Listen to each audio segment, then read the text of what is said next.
Hello everyone, my name is Monica and welcome back to my channel MP Edu Classes। जैसा कि आप screen पर देख पा रहे हैं, हम हिंदी वर्णमाला का पार्ट 2 स्टार्ट कर रहे हैं। पार्ट 1 हमने पहले ही कवर कर चुका है। अगर आपने पार्ट 1 नहीं देखा है तो मैं आपको सजेस्ट करूँगी आप पहले पार्ट 1 देख लें, क्योंकि उसमें हमने स्वर पूरा कंप्लीट किया है और वर्ण से रिलेटेड जितने क्वेश्चन बनते हैं हमने उसमें बहुत कुछ कवर किया हुआ है। चलिए इसको स्टार्ट करते हैं और देखते हैं कि किस तरह के क्वेश्चन बनते हैं। व्यंजन, अगर मैं सिंपल भाषा में कहना चाहूँ तो वे वर्ण है व्यंजन जिसे हम स्वर की हेल्प से बोलते हैं। जैसे फॉर एग्जांपल, अगर मैं माँ लेती हूँ तो माँ में हमें आ का उच्चारण भी आ रहा है, माँ अ। मतलब ये कैसे बना होगा, आधा माँ आया होगा और ये आ आया होगा।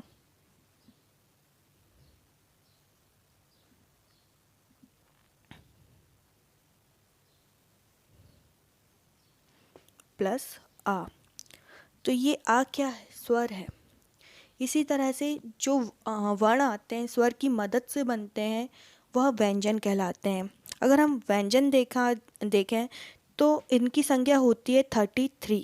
कितनी होती है? 33। आई होप आपको ये पॉइंट अच्छे से समझ में आ गया होगा। व्यंजन के प्रकार, ये टोटल 4 टाइप्स होते हैं व्यंजन के। पहला स्पर्श व्यंजन, इसे हम उदित व्यंजन भी कहते हैं और वर्गीय व्यंजन भी कहते हैं। क्यों कहते हैं हम अभी समझेंगे। सेकेंड टाइप है अंतस्थ व्यंजन, थर्ड ऊष्म व्यंजन एंड लास्ट वन इज संयुक्त व्यंजन। अगर आपको याद हो, अगर आपने प्रीवियस वीडियो देखा होगा तो हमने संयुक्त स्वर भी पढ़ा है। संयुक्त स्वर कौन कौन से होते हैं एक बार रिकॉल कर लेते हैं। ए, ए, ओ, औ, ये होते हैं संयुक्त स्वर और संयुक्त व्यंजन हम अभी आगे पढ़ेंगे। चलिए सबसे पहले समझते हैं स्पर्श व्यंजन। वे व्यंजन जिनका उच्चारण करने पर जीभ मूल उच्चारण स्थानों, हमारे मुंह में कई चीज़ें होती, कंठ मीन्स गला, तालु आप समझते होंगे, मूर्धया मतलब जो आपकी जीभ और तालु है उसके बीच का जो हिस्सा होता है उसको मूर्धया बोलते हैं। दंत आपके दांत और ओष्ठ को स्पर्श करती है, इसलिए ये स्पर्श व्यंजन कहलाते हैं। आई होप स्पर्श व्यंजन आपको क्लियर हो गया होगा। यह व्यंजनों के शुरू के 5 वर्ग होते हैं। हम देखते हैं ये 5 वर्ग कौन से होते हैं। इनको वर्ग में हमने डिवाइड किया है, इसलिए इसको हम क्या बोलेंगे, वर्गीय व्यंजन। आई होप आपको ये वाला पॉइंट भी क्लियर हो गया होगा। ये व्यंजन जीभ के अलग अलग उच्चारण स्थानों के टकराने से उत्पन्न होता है, इसलिए हम इसे क्या बोलते हैं, उदित व्यंजन। और इनकी संख्या कितनी होती है, 25 होती है, 25। ये डायग्राम है, इसको अच्छे से देखते हैं। नासिका मीन्स नाक, ये जो आपको दिख रहा है अम आपका क्या है, ये आपका है अयोग वाह। और ये जो 5 अक्षर दिख रहे हैं इसको अभी हम लास्ट में देखेंगे, जब अभी थोड़ी देर में देखेंगे कि आपको ये कहाँ से आ रहा है, इजीली समझ में आ जाएगा। डा, इया, णा, ना, मा। मूर्धा, ऋषि क्या है, अगर आपको याद हो तो हमने ऋषि को पढ़ा है अर्धस्वर, टा वर्ग और शा। दंत मूल में आता है आपका राला, दंत में आता है आपका ता वर्ग सा, तालु में आता है ई बड़ी ई, ये दोनों स्वर हैं आपके। चा वर्ग आता है या और शा आता है। दंत ओष्ठ में से वा आता है, ये आपका एग्जाम पॉइंट ऑफ व्यू से बहुत इंपॉर्टेंट है। और कंठ तालु से क्या आते हैं आपके ए, ये भी बहुत इंपॉर्टेंट क्वेश्चन, ये पूछे गए हैं 2 से 3 बार एग्जाम में। ओष्ठ में आपका था ऊ, बड़ा ऊ और पा वर्ग। ओष्ठकंठ में आते हैं आपके ओ, औ और ये आ। ये जो आधा चंद्र बिंदी है ये अंग्रेजी अक्षरों का जो भारतीय भाषा में सम्मिलन हुआ है उससे हुआ है। कंठ में आता है आपका आ, आहा। आ और बड़ा आ तो आपका स्वर है, आहा आपका अयोगवा है, का वर्ग और हा है। ये आपको धीरे धीरे प्रैक्टिस से आ जाएगा, इसलिए आपको ये वीडियो 1 से 2 बार देखना पड़ सकता है। पर आप साथ में नोट्स भी बनाते चलिए, जिससे आपको कोई डाउट नहीं रहेगा, रिवीजन करने में आसानी होगी। अब हमने ये आपको जो इस टेबल दिख रही है, इसमें हमने वर्ग लिया, इसलिए हमने इसको वर्गीय व्यंजन भी कहा था, स्पर्श व्यंजन को। ये आपको दिख रहे हैं, का वर्ग, चा वर्ग, टा वर्ग, ता वर्ग, पा वर्ग। इनको कैसे लिया गया है? का से का वर्ग, चा से चा वर्ग, टा से टा, ता से ता और पा से पा वर्ग। अब आपने देखा था कंठ, तालु या तालव्य, मूर्धन्य, इनमें से किसको क्या कहते हैं, हम कैसे याद रखेंगे, इनका सीक्वेंस क्या है? क्योंकि हमें कन्फ्यूज़न क्रिएट होता है। हम पहले याद तो कर लेते हैं, बट एग्ज़ाम जब देने जाते हैं एग्जामिनेशन हॉल में, तो हम ये चीज़ें कन्फ्यूज़ करती हैं। तो इसकी एक सिंपल सी ट्रिक आप याद रखिएगा, तो आपको ये याद रहेगा इसका सीक्वेंस। के, टी, एम, दा, आ। के से आपका कंठ होगा, टी से आपका तालुव्य होगा, एम से मूर्धन्य, दा से दंत और आ से ओष्ठ। एक और बार फिर से बोलूँ मैं, के टी एम दा आ। आप भी बोलिए के टी एम दा आ। इससे आपको ये सारी चीज़ें याद हो गई होंगी सीक्वेंस में। अब इससे आपके और भी क्वेश्चन बनते हैं, ये यहाँ पर चीज़ ख़त्म नहीं हो जाती है। चलिए समझते हैं किसको क्या बोलते हैं, कहाँ से आता है। सबसे पहले हम ये समझते हैं कि आपका ये जो 5वां कॉलम दिख रहा है, आपको पता होगा रो क्या होती है, कॉलम क्या होती हैं। ये आपको जो 5वां ये दिख रहा है, इसको हम क्या बोलते हैं, ये हमें पहले समझना है। इसको हम बोलते हैं अनुनासिक। अनुनासिक, ये एक साथ जुड़ा हुआ है, यहाँ स्पेस कम है इसलिए आप समझ जाइए। ये पहली लाइन क्या कहलाती है? अनुनासिक। इसे अनुनासिक क्यों बोलते हैं? ये एक्चुअल में अशुद्ध अक्षर होते हैं। इससे कभी भी कविता का स्टार्ट हम नहीं करते। कोई भी कवि होता है इन अक्षरों को अशुभ मानता है, तो उनसे कभी भी कोई भी कविता को शुरू नहीं करता है। और आपको ये 4 दिख रहे होंगे, यहाँ से यहाँ, ये 1 2 3 4, ये आपके क्या होते हैं? ये आपके होते हैं दुग्धाक्षर। इसको कैसे लिखते हैं? दुग्धाक्षर, फिर ये रहा है ना दुग्धाक्षर। इन्हें हम शुभाक्षर भी बोलते हैं। ये इनकी टोटल संख्या होती है 15। कितनी होती है? 15। आई होप आपको ये पॉइंट अच्छे से समझ में आ रहा होगा।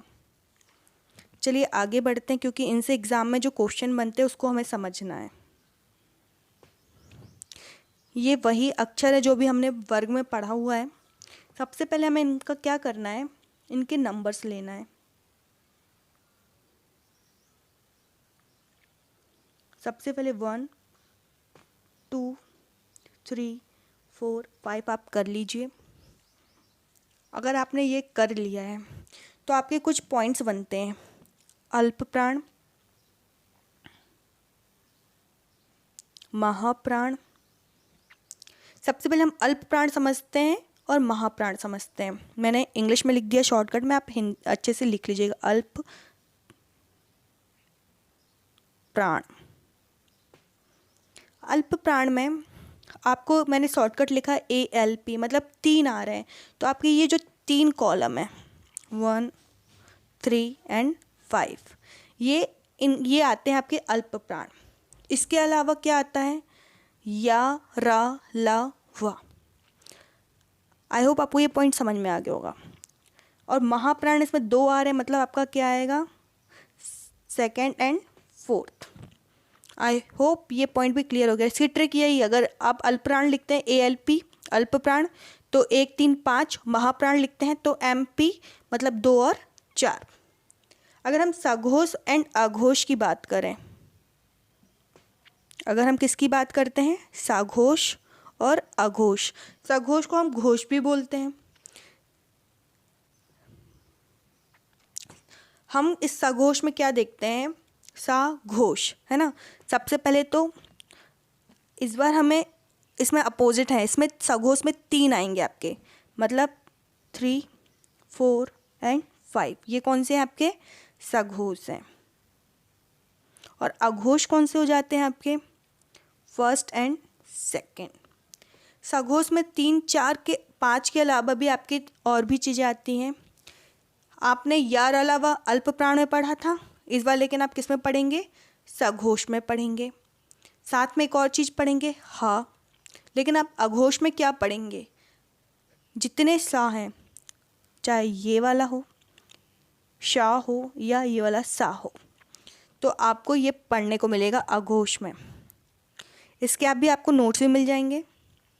सबसे पहले हम पढ़ते हैं अंतस्थ व्यंजन। अंतस्थ व्यंजन क्या होते हैं, इसका मतलब होता है भीतर से अंदर से आए, जिसकी ध्वनि किसी और से ना टकराए। जैसे आप खुद बोलकर देखें, या, रा, ला, वा, आप जब इनको बोल रहे हैं तो आपकी जो ध्वनि निकल रही है किसी चीज़ से टकरा नहीं रही है, तो वो क्या कहलाते हैं, अंतस्थ व्यंजन।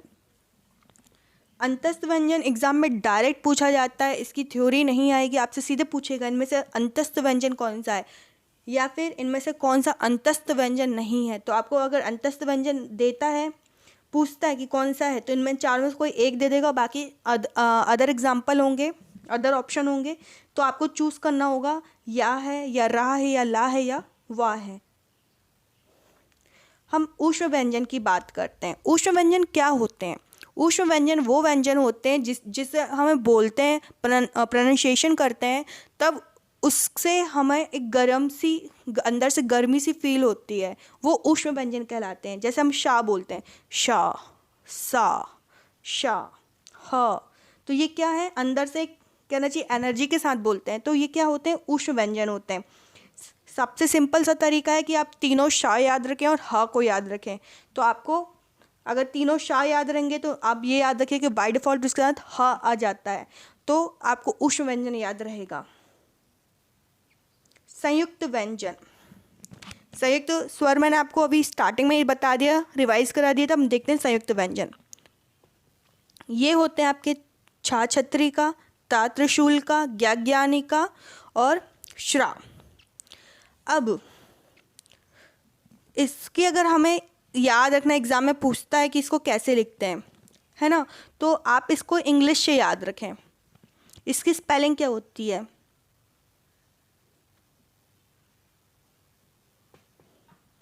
इससे क्या बनेगा, के से, के, का, आधा का आ नहीं आ रहा है ना, शा, एस एच, त्रा, टी आर ए, तो टी है तो आधा ता, और आरे रा। फिर आपका है यहाँ पर ज्ञाज्ञानी का, तो इसको अगर हम तोड़ें तो इसकी स्पेलिंग जे, ज्ञाना, तो इसकी आधा जा और इया आएगा।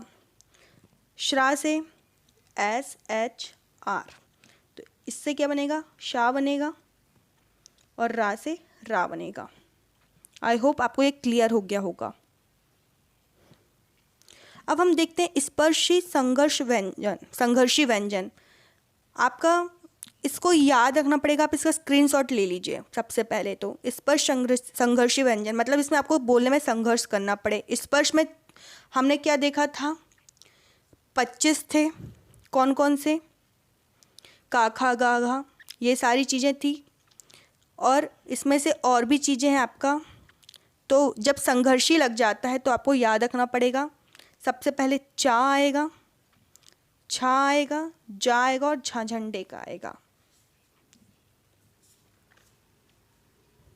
अगर याद नहीं होती तो आपको सिर्फ चा वर्ग याद रखना है, चा वर्ग, पर उसमें कौन सा नहीं आएगा, इया आपका नहीं आएगा। आई होप ये पॉइंट अच्छे समझ में आ गया होगा। अब आता है संघर्षी व्यंजन।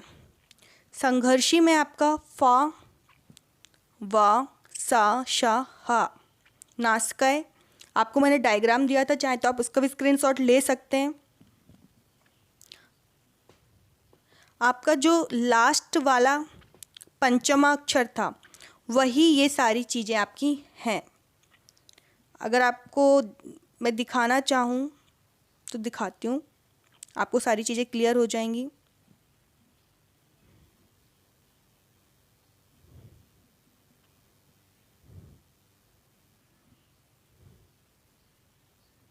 देखिए,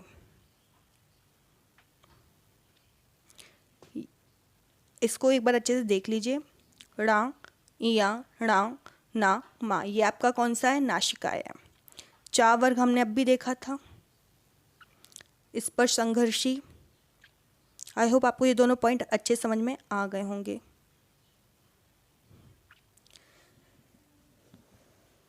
नासिकाय हो चुका है, संघर्षी हो चुका है।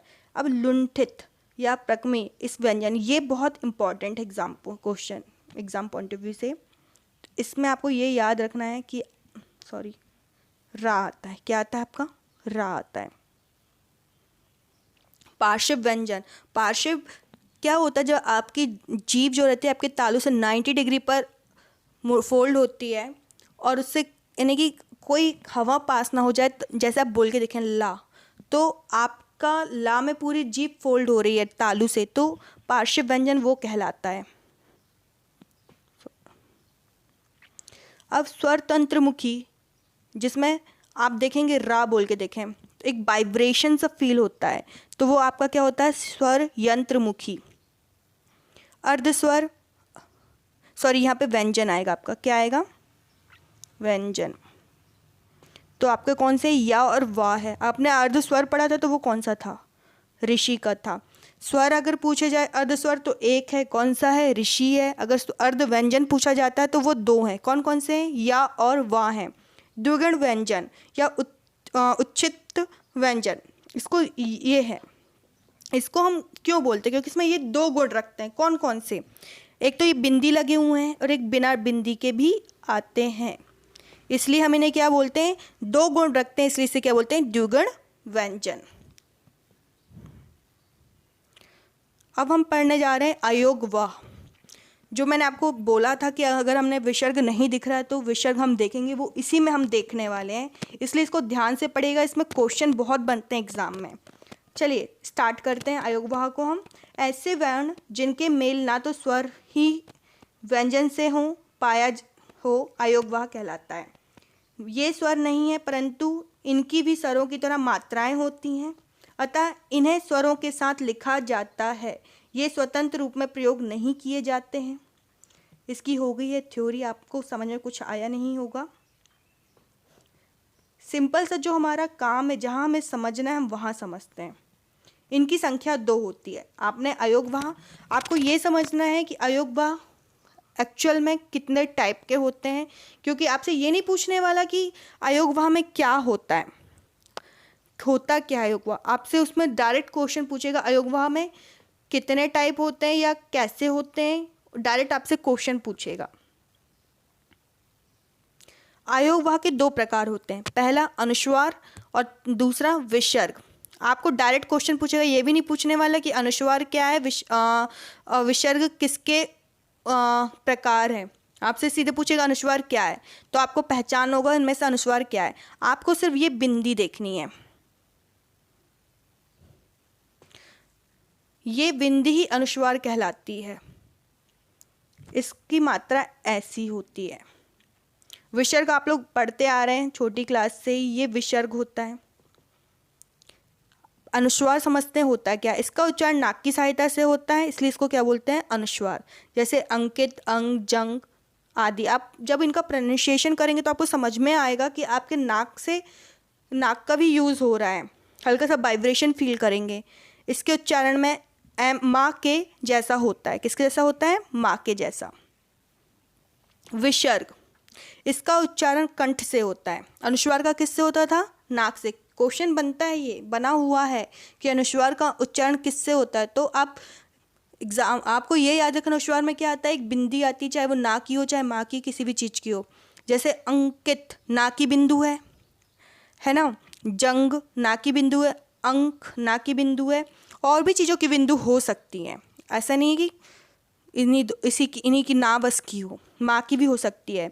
विसर्ग, आपको 2 बिंदु याद रखना है किसी भी शब्द में। जैसे दुख में बिंदु आई है हा की बिंदु, दुख, हा का जो वो आ रहा है प्रायः, प्रातः, काल, है ना, दुःशासन, तो हा का विसर्ग लगा हुआ है, इसका उच्चारण हा के जैसा होता है। अब अनुनासिक की बात करें, एक हमने पढ़ा था अनुस्वार, तब एक बिंदु आई थी। अब जब अनुनासिक पढ़ेंगे तो हमारी क्या आएगी, चंद्र बिंदी। जहाँ पे हमको चंद्र बिंदी दिख जाए वो क्या होगा, आपका अनुनासिक होगा। आई होप ये पॉइंट अच्छे से समझ में आपको आ रहा होगा।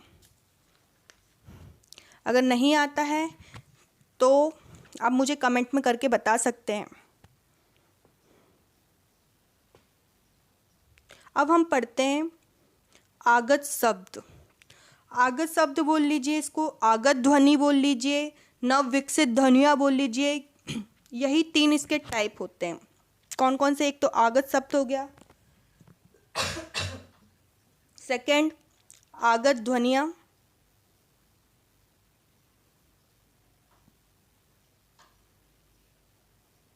नव विकसित ध्वनियाँ।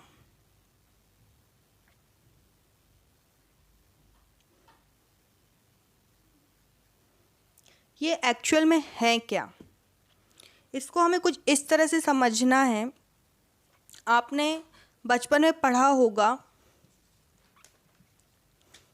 कि कुछ हमें वर्ड्स देखने को मिलते हैं। मैं एग्जाम्पल के थ्रू नए पेज में समझाती हूँ। सबसे पहले हम समझते हैं आगत ध्वनियाँ क्या है। आपने देखा होगा कि अंग्रेजी भाषा का एक नया शब्द जुड़ गया है, अर्धचंद्र बिंदु हमने कभी पढ़ा नहीं था। ये है आगत स्वर। क्या है ये, आगत स्वर। ये किससे लिया गया है, अंग्रेजी भाषा से लिया गया है ना। वैसे ही कुछ आगत व्यंजन है, ये तो इंग्लिश से ले लिया गया है। लेकिन कुछ 2 शब्द, कितने, 2 शब्द हमने लिया उसे अरबी या फारसी से। किससे, अरबी या फारसी से। कौन से हैं वो 2 शब्द, एक जा है जिसके नीचे बिंदी रहती है, और एक फा है। अगर नॉर्मल हम जा देखें बिंदी के बिना तो वो जा होता है, लेकिन जब उसके नीचे बिंदी देखते हैं तो वो जा होता है। जैसे कि एग्जाम्पल देखते हैं, ये लिखा जहर, क्या है, जहर, लेकिन इसके नीचे अगर बिंदु लगा दूं मैं तो ये हो जाएगा जहर। ये जिंदा है, जिंदा हो जाएगा जब बिंदी लग जाएगी इस पर। तो जैसे जोर होता है, जोर हो जाएगा जब उसके नीचे बिंदी लग जाएगी। अगर हम फा देखते हैं, क्या देखते हैं, फा, इसके नीचे बिंदी लग जाए तो ये हो जाता फा। जैसे फकीर, कैसे लिखते हैं, इसके नीचे बिंदी रहती है, ये फकीर हो गया। फरार, फा नहीं है, फरार, अजीब सा साउंड है। फीस, ये आपको सिंपल 2 वर्ड दिख जाते हैं, जा और फा, अरबी भाषा की, जिसके नीचे बिंदी लगी, वही आपके क्या है, आगम व्यंजन है या नव विकसित व्यंजन है, ध्वनियाँ भी बोल सकते हैं। अब एक और चीज़ आपकी छूट रही है, मैं उसको भी कंप्लीट कराना चाहूँगी।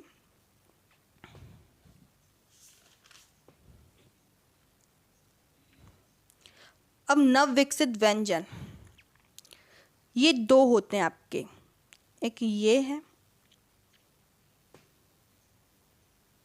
आपके नव विकसित व्यंजन। ये इन्हें नव विकसित व्यंजन क्यों बोल रहे हैं, वो हमारे नव विकसित ध्वनियाँ थी जो आगत ध्वनियाँ हमने पढ़ा, ये नव विकसित व्यंजन है। इनको नव विकसित इसलिए बोला जाता है क्योंकि ये संस्कृत में नहीं थे, इनका उच्चारण संस्कृत में नहीं होता था, इसलिए इनको नव विकसित बोला गया है। इसे हिंदी भाषा में हमने जोड़ा है। जैसे कि लड़का, ये इसका उच्चारण क्या है, ड़ा है ना। ये ढा है, जैसे पढ़ना, ढ़ा हो गया। बूढ़ा, जैसे एक घोड़ा, ये ड़ा है, पढ़ना, ढ़ा हो गया ये, इसलिए इनको जोड़ा गया है अलग से इन दोनों शब्दों को, इसलिए नव विकसित व्यंजन है ये। और जो हमने इससे पहले पढ़ा हुआ था तो ये आपके थे ध्वनियाँ, नवविकसित ध्वनियाँ, आगत ध्वनियाँ। आई होप आपको अच्छे से समझ में आ गया होगा सारी चीज़ें। अगर कोई डाउट रह जाता है तो प्लीज़ कमेंट करके मुझे बताएं।